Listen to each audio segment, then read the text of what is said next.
to sit down and script this video at least 4 times now, so I just decided to plop down today and get it out, because there are honestly so many things that I could tell you to do to prepare for your big day that it overwhelmed me thinking about how to prep this video, and I can only imagine how overwhelmed you're feeling right now. I wanted to make sure that this video was packed with valuable and practical information that I would have loved to receive while I was on my journey last year. But the truth is, a quick Google search can give you a list of 1,000,001 things you should or could do in order to get ready for your wedding. So that's not exactly what we're gonna get into today. We're gonna focus on the bigger picture. You're changing your life. So let's make sure your priorities are in order.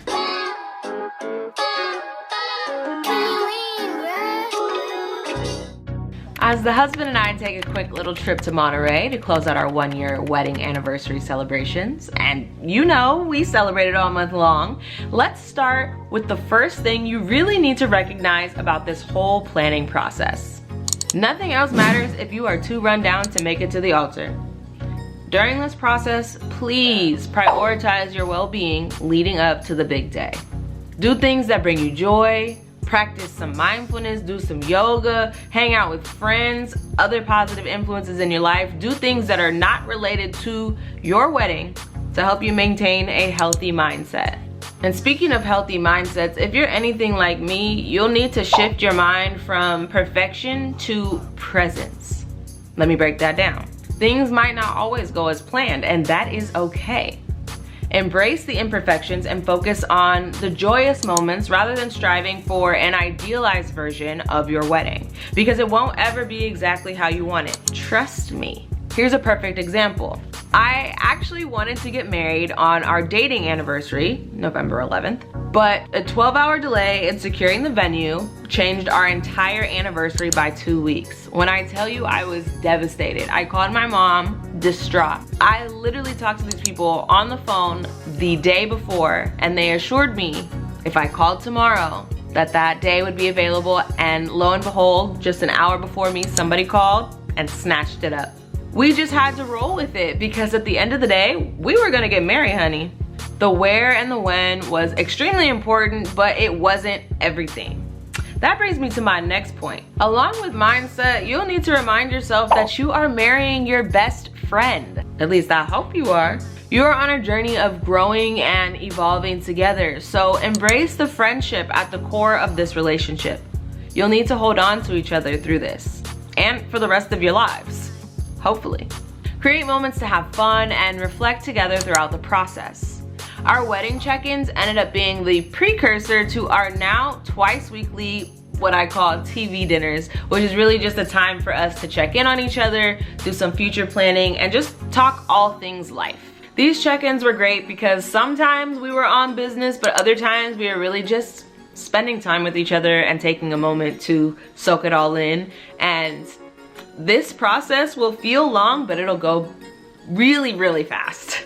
So cherish each of those moments. These meetings are also a great time to set yourself up for success in your marriage by establishing some marriage goals. Discuss your vision for the future, both individually and as a couple. Now, depending on how long you're with your partner, you may have done this already, but things change and people grow and evolve, and it's always good to check in and set goals together. It's a proactive way to align your aspirations and work towards a shared future. Because again, it's not all about your wedding day. You are making a life-changing decision and throwing a party to celebrate it. Focus on the life part, please. If you made it this far, welcome to the family table. We are officially content cousins. At this point, we're going to get into the good stuff, the secrets only reserved for family, and I'm glad you're here. Drop me a comment if you are a bride-to-be. I felt like it wouldn't be right for me to do this video without getting a little bit of advice from Bashan, my husband. So he's going to chat with us.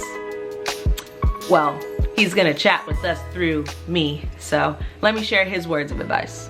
Now, we didn't do this one, and he said he wasn't getting at me with this one, but if he would have had it his way, we would have tried living together first. We won't get into why we didn't fully move in together before we got married, but that wasn't how we ended up doing things. He suggests you give it a try to see how living with each other works. Next, communicate wants and needs early on.